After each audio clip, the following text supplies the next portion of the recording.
तो आप देख सकते हैं आईआरसीटीसी की नई वेबसाइट लॉन्च हो चुकी है। दोस्तों हुआ क्या था, कल 15 जुलाई थी, लेकिन अनाउंसमेंट ये किया गया था कि 15 जुलाई 2026 को आईआरसीटीसी की नई वेबसाइट लॉन्च हो जाएगी। लेकिन जब ऐसा नहीं हुआ, 15 जुलाई भी निकल गई, स्लीपर का टाइम निकल गया, एसी का टाइम निकल गया, तो लोग यहाँ पर परेशान हो गए और बहुत सारी ऐसी न्यूज़ आने लगी कि 1 से 2 हफ्ते लग जाएंगे आईआरसीटीसी की नई वेबसाइट को लॉन्च होने में। और 1-2 हफ्ते के बाद भी कुछ कहा नहीं जा सकता। बहुत से लोगों ने यहाँ पर बुरा भला भी कहा, लेकिन फाइनली रात को 9 बजे के लगभग आईआरसीटीसी ने अपनी नई वेबसाइट को लाइव कर दिया है। और आप देख सकते हैं आईआरसीटीसी की नई वेबसाइट का इंटरफेस आपके सामने है, जो कि बहुत ही बेहतरीन, बहुत ही स्मूथ और बहुत ही एडवांस और बहुत सारे फीचर्स से भरा हुआ ये वेबसाइट आपके सामने है। दोस्तों बहुत सारी चीज़ें इसमें ऐसी आप कर सकते हैं जो अभी तक आईआरसीटीसी की हिस्ट्री में आपने नहीं की है।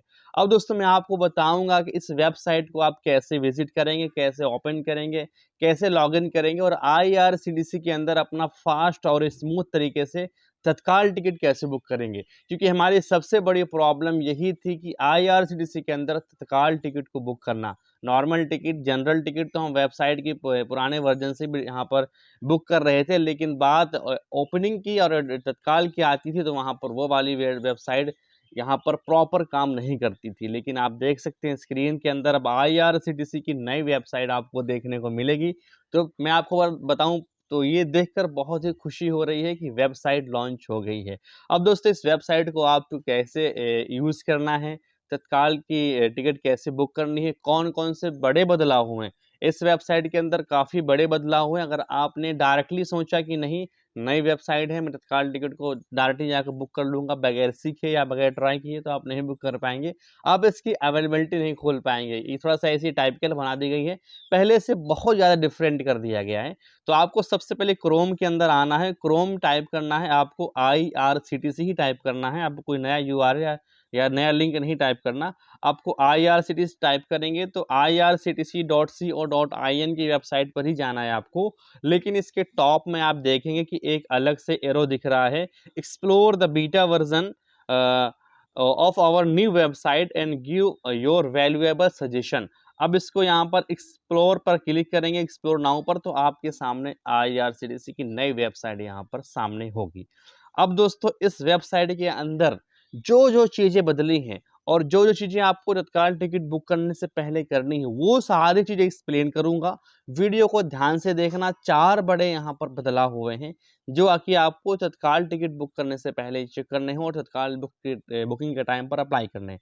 सबसे पहली बात, तो आप किसी भी कोई भी ट्रेन किसी भी स्टेशन से आप जो है अपना बगैर लॉगिन किए चेक कर सकते हैं, उसकी अवेलेबिलिटी, उसका कोटा जो है वो आप चेक कर सकते हैं। हम प्रयागराज से एलटीटी का टिकट यहाँ पर 17 जुलाई का टिकट यहाँ से बुक करेंगे, कोटा हम कर देंगे तत्काल का और सर्च ट्रेन पे करेंगे, तो आप देख सकते हैं यहाँ पर जो है ट्रेनें आ चुकी हैं। सबसे बड़ा बदलाव, बगैर लॉगिन किए हुए आप यहाँ पर अवेलेबिलिटी चेक कर सकते हैं। और फिर इसके बाद नीचे एक पूरी लिस्ट आ चुकी है ट्रेनों की। और यहाँ पर आपको ये ध्यान देना है, पहले क्या होता था कि जैसे हमारे सामने ट्रेन की लिस्ट आती थी तो हम स्लीपर पर क्लिक करते थे तो स्लीपर की अवेलेबिलिटी खुलती थी, थर्ड एसी पे क्लिक करते थे तो थर्ड एसी की अवेलेबिलिटी खुलती थी, इसी तरह सेकंड नहीं खुलती थी। लेकिन अगर आप स्लीपर और थर्ड क्लिक करते रहेंगे तो अवेलेबिलिटी नहीं खुलेगी। इसके लिए आपको चेक अवेलेबिलिटी का बहुत एक बड़ा सा बटन दिया गया है, इस पर क्लिक करेंगे तो आपकी नीचे जो है अवेलेबिलिटी शो होगी। फिर आपको यहाँ पर ध्यान देना है कि कौन कौन सी अवेलेबिलिटी है। अब दोस्तों ये जो है ना एलटीटी जयनगर एक्सप्रेस जो है, ये एक दिन पहले इसका टिकट बुक होता है, तो हम यहाँ पर देखेंगे जो कि कल की डेट की अवेलेबिलिटी हो, ठीक है। अब यहाँ पर आरजेडी एलटीटी एक्सप्रेस है, चेक अवेलेबिलिटी पे क्लिक करेंगे। और दोस्तों यहाँ पर जो है बनारस एलटीटी एक्सप्रेस है, हम इस पर चेक करेंगे अवेलेबिलिटी। और यहाँ पर महानगरी की अवेलेबिलिटी चेक करेंगे, तो आप देख सकते हैं महानगरी की अवेलेबिलिटी यहाँ पर आपको शो हो रही है और एक साथ जो है तीनों अवेलेबिलिटी शो हो रही हैं। अब ये आपको ध्यान देना है कि ये जो है स्लीपर और थर्ड एसी और 2 एसी पे क्लिक नहीं करना, जो कि ट्रेन के नीचे बने हुए क्लास हैं। आपको डायरेक्टली चेक अवेलेबिलिटी पे क्लिक करना है, ठीक है। यहाँ पर चेक अवेलेबिलिटी पे क्लिक किया, सीटें होंगी तो सामने आ जाएंगी, नहीं होंगी तो नहीं आएंगी, ठीक है। अब बनारस एलटीटी एक्सप्रेस पे चेक अवेलेबिलिटी पे क्लिक करेंगे, आपकी सीटें आपके सामने आ चुकी, ठीक है। अब यहाँ पर ये चीज़ें आप क्या कर सकते हैं कि तत्काल टिकट बुकिंग के पहले या मतलब बगैर लॉगिन किए हुए आप चेक कर सकते हैं। ये एक बहुत ही बड़ी चीज़ है, ठीक है। अब दोस्तों यहाँ पर दूसरा बदलाव ये हो गया। अब दोस्तों यहाँ पर जो है आपको बहुत सारे ऑप्शन दिखाई दे रहे होंगे। बगैर लॉगिन किए आप बहुत सारी इसकी वेबसाइट के अंदर काफ़ी चीज़ें देख सकते हैं, कर सकते हैं। अब दोस्तों आपको तत्काल टिकट बुक करने के लिए आपको ऊपर एक लॉगिन वाला बटन दिखाई दे रहा होगा, आप इस पे लॉगिन करेंगे। अब लॉगिन करने के लिए आपके पास एक इंटर यूज़र नेम का ऑप्शन दिखाई दे रहा है। इस वेबसाइट के अंदर ये भी रखा गया है कि अगर कोई एक डेटा आप इस वेबसाइट के किसी भी बॉक्स पर या फिर किसी भी पार्ट में भर देते हैं तो बगैर सेव किए वो वहाँ पर सेव हो जाता है। जैसे यहाँ पर यूज़र नेम पर क्लिक करेंगे और आपने एक बार यूज़र नेम यहाँ पर डाल दिया तो फिर जो है आपका यूज़र नेम सेव रहेगा, नहीं तो आपको डिलीट करना पड़ेगा, ठीक है। अब हम यहाँ पर यूज़र नेम और पासवर्ड डालकर आगे बढ़ते हैं और आपको तत्काल टिकट एक बुक करके दिखाते हैं किस तरीके से इसके अंदर तत्काल टिकट बुक होता है। हमने लॉगिन कर दिया है और लॉगिन करने के बाद दोस्तों यहाँ पर आप देख सकते हैं कि आपका पूरा एक नए तरीके का यहाँ पर डैशबोर्ड ओपन हो चुका है जो कि आपका लॉगिन पैनल है। अब ऊपर आपका यूज़र नेम लिख के आ रहा है और उस पर क्लिक करेंगे तो फिर यहाँ पर my profile, my transaction, feedback, log out, ये 4 ऑप्शन यहाँ पर दिए गए हैं। बाकी ऑप्शन को इस साइड पे कर दिया गया है। ये सब चीज़ें यहाँ पर आ चुकी हैं। पहले क्या होता था, ये चीज़ें सब एक तरफ रहती थी। अब जैसे हम इस पे जाएँगे, अपने यूज़र नेम पर क्लिक करेंगे और यहाँ पर माई प्रोफाइल में जाएँगे तो यहाँ पर आपका update profile, change password, authenticate user, add master list और ऐड और डिलीट रिसेंट जर्नी। अब ऐड मास्टर लिस्ट वाले ऑप्शन पे क्लिक करेंगे तो आपके सामने एक नया पेज ओपन होगा, उसमें आपको अपनी मास्टर लिस्ट ऐड करनी है। तो फटाक से हम अपना एक नाम यहाँ पर सेव कर लेंगे। जैसे मैं यहाँ पे नाम डाल दिया, डेट ऑफ बर्थ डाल दी और इसके बाद हम यहाँ पर इस मास्टर लिस्ट को सेव कर लेंगे, ठीक है। फिर इसके बाद यहाँ पर मास्टर लिस्ट को सेव कर लिया सन 2000, ठीक है। और ये सेव करने के बाद आपको सारी चीज़ें इसके अंदर मैं बता रहा हूँ, एक नाम हम यहाँ पर ऐड कर लेते हैं, ठीक है। इसके नीचे मेल और बर्थ प्रेफरेंस लोअर या नो कर सकते हैं आप। फूड, नो फूड बिहेवियर्स का ऑप्शन आ चुका है और यहाँ पर सबमिट कर देंगे, ठीक है। हमारा जो मास्टर लिस्ट है जो उसमें एक पैसेंजर ऐड हो चुका है। अब इसके बाद दोस्तों आपको आना है, इससे बाहर निकलना है और इस वाले ऑप्शन पे क्लिक करना है और होम पे आना है, ठीक है। अब यहाँ पर होम पर आ चुके हैं। अब इसके अंदर बुकिंग के टाइम पर कौन-कौन से बदलाव हुए हैं वो मैं आपको यहाँ पर बता देता हूँ, लेकिन वीडियो को ध्यान से देखना। वेबसाइट बिल्कुल नई है और बदली हुई चीज़ें काफ़ी यहाँ पर आपको इफ़ेक्ट कर सकती हैं फर्स्ट टाइम। अब आपने मास्टर लिस्ट को ऐड करना सीख लिया जो कि पहले की ही तरह है और यहाँ पर कोई चेंजेस नहीं हुआ है। अब यहाँ पर एक तत्काल टिकट को हम बुक करते हैं एलटीटी से लेके हम एलटीटी से हमारा टिकट रहेगा वीजीएलजी का और वीजीएलजी का टिकट आपके डेट आपकी आज की ही रहेगी क्योंकि कल की अभी बुकिंग ओपन नहीं हुई है। अब यहाँ पर कोटा हम कर देंगे तत्काल का और सर्च ट्रेन पे क्लिक करेंगे और जैसे सर्च ट्रेन पे क्लिक करेंगे तो आपके सामने जो है ट्रेनों की लिस्ट आ जाएगी। तो हमें अंदाज़ा है कि कौन सी ट्रेन में आज की ही टिकट खाली होगी। तो 2 ट्रेनें ऐसी हैं जिनमें टिकट मिल जाती है, एक होगी पंजाब मेल, तो पंजाब मेल में अभी 3 नंबर वेटिंग लग गई है, एक होती है सीएसटी अमृतसर एक्सप्रेस। अब दोस्तों यहाँ पर आप देख सकते हैं 3 सीटें खाली इकोनॉमी क्लास में और 2 सीटें खाली हैं आपकी सेकंड एसी पे, ठीक है। अब यहाँ पर आपको जो है नीचे वेटिंग लगी हुई है स्लीपर पे, तो आपको बुक का एक अलग से बटन दिया गया है और बुक वाला ऑप्शन पे जब क्लिक करेंगे तो आपके सामने पे कन्फर्म जर्नी का एक पे ऑप्शन आएगा। एलटीटी से सीएसटी का आपका टिकट बुक कर रहे हैं, ठीक है। एलटीटी की जगह आप सीएसटी से ट्रेन आएगी और वीजीएलजी पे, इसलिए यहाँ पर दिया गया है रेड मार्क। जो आप लोकमान्य तिलक से करना चाह रहे हैं तो ये लोकमान्य तिलक से नहीं है, बल्कि लोकमान्य तिलक की एक स्टेशन सीएसटी से दिया गया है, इसलिए उसने यहाँ पर आपको चेताया, यानी कि आपको एक एरर मैसेज दिया है कि आप ध्यान दो एलटीटी से नहीं, ये सीएसटी से आपका टिकट हो रहा है। अब कंटिन्यू वाले ऑप्शन पे क्लिक करेंगे और आप देख सकते हैं यहाँ पर क्या होता था, पहले आईआरसीटीसी वेबसाइट के अंदर एग्जिटिंग पैसेंजर न्यू पैसेंजर का ऑप्शन नहीं आता था, वहाँ पर ऑटोमेटिक नाम जो है नीचे लिख कर आते थे, लेकिन यहाँ पर आपका इस पर क्लिक करेंगे तब आपके पैसेंजर सामने आएंगे और आप इसको टिक कर लेंगे और ऐड कर देंगे। न्यू पैसेंजर को ऐड करना है तो यहाँ पर आपको नाम और एज वगैरह सब कुछ डालनी पड़ेगी, ठीक है। और वैसा नहीं है कि वो कॉलम बन के आ गए और नीचे से सिलेक्ट कर लो, ये चीज़ यहाँ पर बदल दी गई है।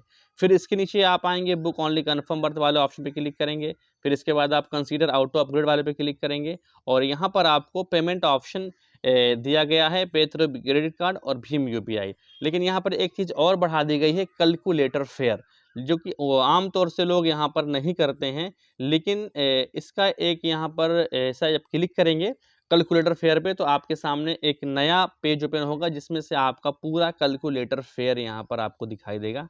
लेकिन थोड़ा सा क्या है ना, ये आपके टाइम को वेस्ट कर सकता है तत्काल के टाइम पर। अब कंटिन्यू टू पेमेंट वाले ऑप्शन पे क्लिक करेंगे और आप डायरेक्ट हो जाएंगे पेमेंट वाले पेज पे। हम जैसे कंटिन्यू टू पेमेंट वाले ऑप्शन पे क्लिक करेंगे तो आपके सामने जो है एक नया पेज ओपन हो जाएगा पेमेंट वाला। अब दोस्तों यहाँ पर एक बहुत बड़ा बदलाव किया गया है। आप इसी के एक ही पेमेंट ऑप्शन से आप IRCTC iPay से पेमेंट कर सकते हैं और IRCTC ई-वॉलेट से कर सकते हैं। ऐसा नहीं कि आपने शुरुआत में सेलेक्ट नहीं किया भीम UPI और आपने IRCTC ई-वॉलेट ही किया है तो आप नहीं कर सकते हैं। आप यहाँ से अपने पेमेंट को चेंज कर सकते हैं, ठीक है। यहाँ पर अभी IRCTC iPay से पेमेंट हो रहा है और यहाँ पर अगर आप चाहें तो पेमेंट को चेंज कर सकते हैं, लेकिन यहाँ पर इनसफिशिएंट बैलेंस है। तो IRCTC iPay वाले पे क्लिक करके नीचे आप देखेंगे बहुत सारे ऑप्शन मल्टीपल पेमेंट सर्विस आ चुकी होंगे। जो भी आपके पास फ़ोनपे, पेटीएम, रोज़र पे जो भी आपके पास अवेलेबल है, जो भी ऐप आपके फ़ोन में इंस्टॉल है उसको आप यहाँ से फ़ोनपे पर क्लिक करेंगे और यहाँ पर क्लिक करने के बाद अभी डायरेक्ट नहीं होगा। हर चीज़ को ध्यान से देखना, मैं एक नॉर्मल तरीके से बता रहा हूँ। जैसे आप फ़ोनपे पे क्लिक करेंगे तो नीचे एक ऑप्शन आ जाएगा, ये देखिए नीचे सबसे नीचे आया पे एंड बुक। पहले क्या होता था कि फ़ोनपे पे क्लिक करने के बाद आपका डायरेक्टली फ़ोनपे में डायरेक्ट होता था, लेकिन यहाँ पर आपको जो है फ़ोनपे पे क्लिक करने के बाद आपको जो है पे एंड बुक वाले ऑप्शन पे क्लिक करना पड़ेगा। अब जो है आपका पेमेंट के लिए फ़ोनपे ओपन होगा। यहाँ पर आपका फ़ोनपे आ गया, पे आ गया, यहाँ पर से आप चेंज कर सकते हैं फ़ोनपे, जीपे, पेटीएम जो भी है। और यहाँ पर एक्सेप्ट एंड यूपीआई आईडी, आप यूपीआई आईडी के थ्रू भी अपना जो है यहाँ पर पेमेंट कर सकते हैं, ठीक है। यानी कि एक्सेप्ट करवाने के लिए यहाँ पर यूपीआई डाल कर और पेमेंट कर सकते हैं। तो हम यहाँ पर फ़ोनपे का यूज़ करके पे करेंगे और पे के साथ दोस्तों यहाँ पर आपका जो है फ़ोनपे ओपन हो जाएगा। ये चीज़ें कुछ बदली गई हैं, ये चीज़ें आपको ध्यान देनी है। अगर आप आज तत्काल टिकट बुक कर रहे हैं तो ये आपको तत्काल टिकट बुक करने से पहले ये चीज़ें ट्राई कर लो। अगर आप नई वेबसाइट से तत्काल टिकट को बुक करना चाहते हैं तो ये चीज़ें आप एक बार रिहर्सल कर लो, क्योंकि नई वेबसाइट है, तत्काल के टाइम पर इतना टाइम रहेगा नहीं। और अभी थोड़ा-सा प्रॉब्लम ये है कि IRCTC की पुरानी वेबसाइट भी काम कर रही है और नई वेबसाइट भी काम कर रही है। तो जो लोग नई वेबसाइट पर तत्काल टिकट को बुक करेंगे उनको थोड़ा-सा टाइम लगेगा, यानी कि उनको पता ही नहीं चलेगा कौन-सा ऑप्शन कब चूज़ करना है और अवेलेबिलिटी कैसे चेक करनी है, पेमेंट कैसे कटवाना है। और जो पुरानी वेबसाइट से कर रहे होंगे तो उनको यहाँ पर सारी चीज़ें पता होंगी और एरर वगैरह अगर नहीं आता है तो फिर वो तत्काल टिकट फास्ट बुक कर लेंगे। अब दोस्तों यहाँ पर एक और बदलाव किया गया है जो हम वहाँ पर एक्सप्लेन नहीं कर पाए। कैप्चा आपको कहीं पर भी देखने को नहीं मिला, ना ही लॉगिन टाइम पर आपको कैप्चा मिला है और ना ही आपको दोस्तों पेमेंट के टाइम पर कैप्चा मिला है। ये चीज़ें बदली गई हैं। और लेकिन मेरे पास कल से एक बहुत परसों से कमेंट आ रहे हैं कि कैप्चा बदलने का बहुत बड़ा नुकसान हुआ है।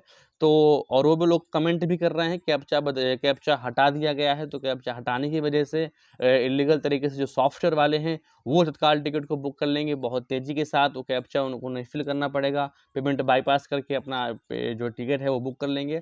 लेकिन यहाँ पर ये मेरा मानना है कि कैप्चा हटाया किस लिए गया है, क्योंकि IRCTC के अंदर से जो लीगल तरीके से वेबसाइट से, लैपटॉप से, मोबाइल से जो भी लोग तत्काल टिकट को बुक करते थे उनको यहाँ पर कैप्चा फिल करना पड़ता था। लेकिन जो इल्लीगल तरीके से तत्काल टिकट को बुक करते थे उनका कैप्चा ऑटोमेटिक फिल होता था।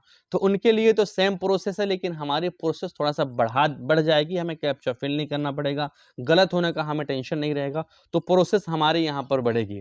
और दूसरी बात ये है कि देखना ये है कि इस वेबसाइट पर कब तक यहाँ पर इल्लीगल तरीके से बुकिंग नहीं हो रही। मुझे थोड़ा-सा वेबसाइट टाइपिकल लगी है, इस पे तत्काल का सॉफ्टवेयर चलना बहुत ही इम्पॉसिबल लग रहा है। लेकिन देखते हैं कब तक IRCTC की इस वेबसाइट पर फ्रेश काम होता है, स्मूथ काम होता है।